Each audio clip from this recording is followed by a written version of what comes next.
an independent editorial analysis of Japan's defense posture and security policy.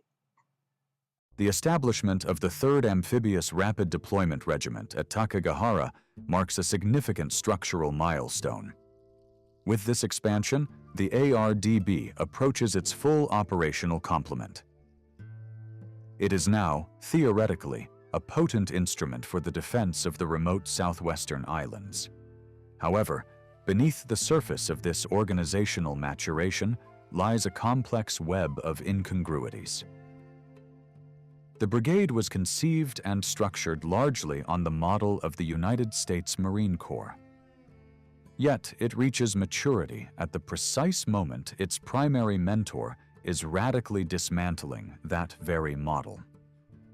This divergence creates a profound systemic dilemma for Japanese defense planners.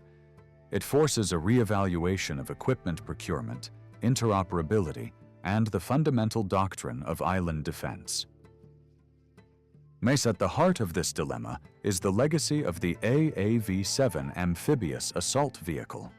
For years, the operational logic was straightforward. To operate seamlessly with American forces, Japan required identical platforms. The AAV-7 provided this commonality. But this logic has been fractured. The American forces are transitioning to the Amphibious Combat Vehicle, or ACV, a wheeled platform designed for higher speed. As the U.S. Marine Corps retires its tracked fleet, Japan remains one of the few major operators of the legacy system. This creates a divergence in supply chains, it separates maintenance protocols, and it gradually erodes the logistical interoperability that justified the initial procurement. As the United States industrial base pivots away from supporting the tracked platform, and the sustainment costs for Japan's fleet are likely to rise. This turns a tactical asset into a logistical liability. One might suggest the seemingly obvious solution of procuring the new American ACV. However, this is complicated by immutable geographic and legal constraints within Japan itself. The American vehicle is designed for expeditionary warfare on broad fronts. It exceeds 3 meters in width.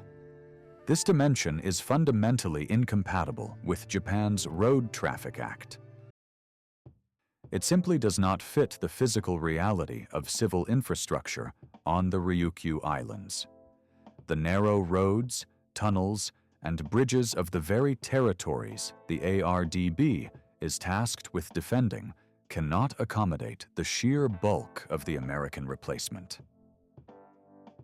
This physical disconnect highlights a critical flaw in the procurement strategy. Buying off-the-shelf American hardware without sufficient adaptation to local environmental variables has consequences. It forces the Ministry of Defense into a difficult position where the pursuit of alliance interoperability clashes with domestic traffic laws. This friction provides the context for the indigenous development of a successor vehicle by Mitsubishi Heavy Industries. The pursuit of a domestic amphibious vehicle is not merely an exercise in supporting the national defense industry. It is a functional necessity driven by geography. A domestically engineered solution allows for the optimization of vehicle dimensions. It ensures the equipment fits Japanese tunnels and roads. However, this path introduces its own strategic trade-off. By adopting a unique domestic platform, the ARDB accepts a degree of physical decoupling from U.S. forces. In a high-intensity conflict, Japanese units would not be able to share parts or mechanics with their American counterparts. This necessitates a fully independent logistics tail, and that may be difficult to sustain under fire. The aviation component of the ARDB faces a parallel crisis. The V-22 Osprey fleet was acquired to provide vertical lift for rapid deployment.